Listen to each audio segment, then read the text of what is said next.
we joked about Elon Musk being our president, and it's clear now that he's not our president. Our president right now is Vladimir Putin, and Elon Musk is the vice president, and Donald Trump is the stupid, empty-headed moron who they are using to give their message to him, and he knows obviously how to do it. Although if you listen to him, and we're going to listen to some clips of him, clearly is struggling to speak and struggling to get his thoughts together. But Lana, let's start the show. We're going to start with possibly is probably the wrong word, definitely the worst display I think maybe any of us has ever seen in the White House. And that is what we saw last week when Donald Trump, J.D. Vance, Marco Rubio, and a bunch of people in the press and a bunch of yes men that Donald Trump, that they bow down and get on their knees for Donald Trump, all surrounded this man who is fighting literally for his country in a war that he did not start. He had nothing to do with. He's just saying, all I'm doing is defending myself. But before we get into the commentary of that, Lana, let's painfully go back and watch some of what took place in that White House the other day. And it, for me personally, is as upsetting now as it was the first time I saw it. Tell us what we're going to feel. I'm not telling you. Because you're in no position to dictate that. Remember this. You're in no position to dictate what we're going to feel. We're going to feel very good. Feel influence. We're going to feel very good and very strong. You will feel influence. You're right now not in a very good position. You've allowed yourself to be in a very bad position, and he happens to be right about it. From the very beginning of the war. You're not in a good position. You don't have the cards right now. With us, you start having cards. Right now, you don't. You're playing cards. You're playing cards. You're gambling with the lives of millions of people. You're gambling with World War III. You're gambling with World War III.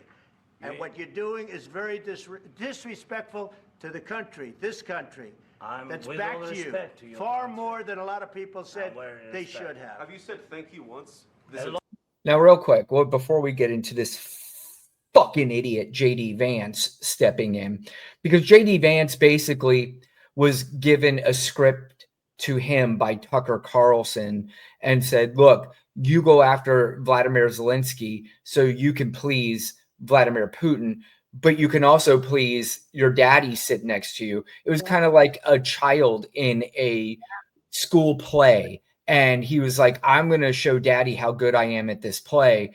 Yeah. But that is, I mean, Lana, that's about as disgraceful as it gets. I know you and we spoke about it on that particular day because there was just, we weren't doing the show and we were like, we got to talk about this. And as I said, it's as disgusting now as it was on the day that it happened.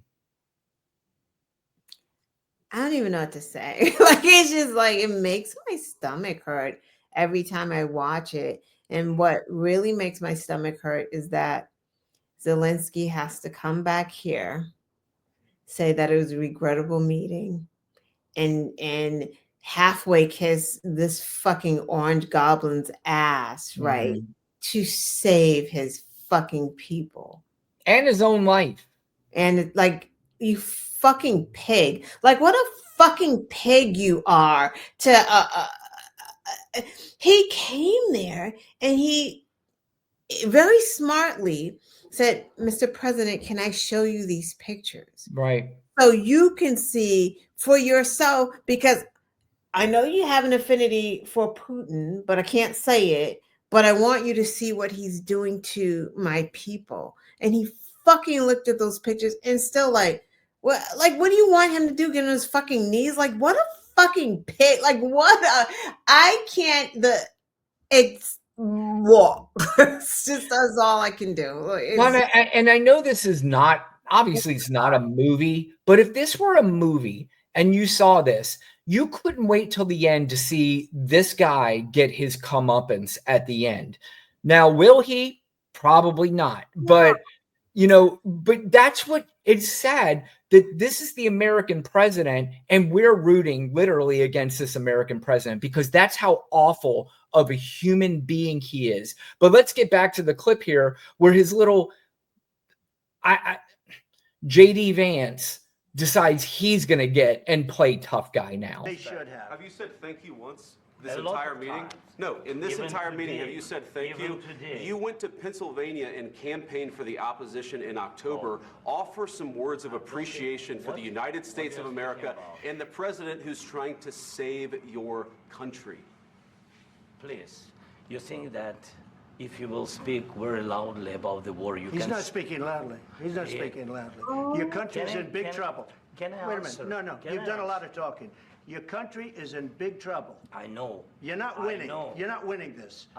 You have a damn good chance of coming out okay because of us. Mr. President, we are staying in our country, staying strong from the very beginning of the war. We've been alone, and we are thankful. I said thanks you haven't in been this alone. cabinet, You and haven't not been only alone. in this cabinet. We gave you through this stupid president. I don't know, Lana. Do you want to watch any more of that? No. I actually don't either.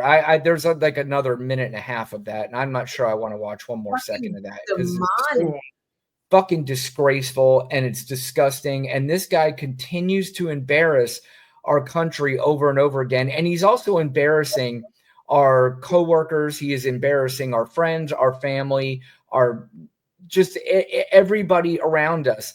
This kind of shit never happened when we were growing up. Did we have differences when we were talking politics if we were really into it? Yeah, and there was a lot less people into it because you had to have some sort of intellect to talk about politics. You had to be able to understand it. And now you don't have to be able to understand politics. All you have to do is be able to understand the lowest form of communication. And if you can understand the lowest form of communication, now all of a sudden you think you're an expert on politics. And this is just very hard and difficult to deal with because the stupid people are dominating this country. I mean, literally dominating right now, although there is a groundswell, and we'll talk about that a little bit later. But, Lana, anything to add? I mean, even if you don't understand, like, okay, Putin bad, Zelensky, right.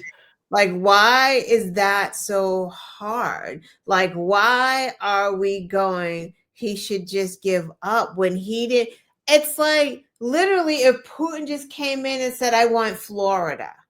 And what do? Okay, going to take it? Like, what are you fucking talking about? That's literally what Putin did. Like, you're yelling at a man who every chance he gets, he thanks America.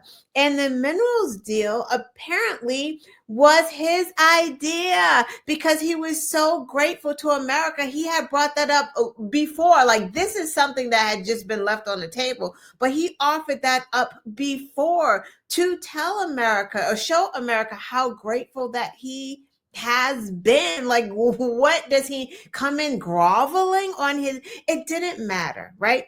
And that's the other piece, right? He wore a fucking suit. It would have been like, oh, he's wearing. That's where our money is going. These Armani. No question. If he came groveling, he's pathetic. He's a pathetic president. Like, he wouldn't have won because the whole thing was not for a fucking peace talks. How do you have peace talks with the media there? You have Russian reporters in the audience. Like, you have fucking the horse's boyfriend there talking about you're not in a suit. You have JD Vance going, Daddy, did I do good? Can I get a lollipop? Like, what is this? What was that? Lana, I mean, first of all, when you have Russian reporters in there and you're banning American reporters from being in there, number one. Number two, we have equated this administration to professional wrestling. And this is basically a script that was written like you would in professional wrestling. I remember when I was growing up, I watched professional wrestling all the time.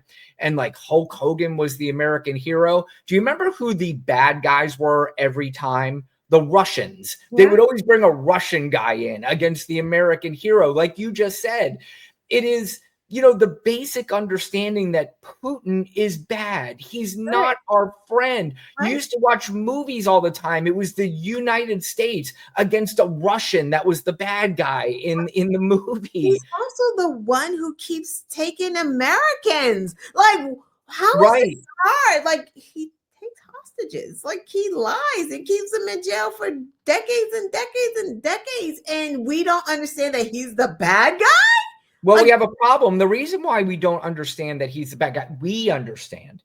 And I would imagine Baby Juggernaut, who's joined us. Hey, Baby Juggernaut, great to see you as always. But the other people watching this understand. But there's revisionist history now, because now we have some Americans that are very strange and love this whole Russian idea. And a lot of it comes with, and you can hear them talking about it. I heard Marjorie Taylor Greene say that Russia, they are all about Christian values and Ukraine isn't. So this is some weird, ultra far right religious bullshit that it is coming from the Tucker Carlsons of the world, the Mike Flynn's of the world, who are Russian assets. And they are now spewing their revisionist history so they can have people argue that have no idea what they're talking about, but they're arguing Russian talking points, not because they know the history. It's because they heard Tucker Carlson say it, or they hear Fox News all night long talking about how disrespectful Zelensky was. Like, what the fuck are you talking about?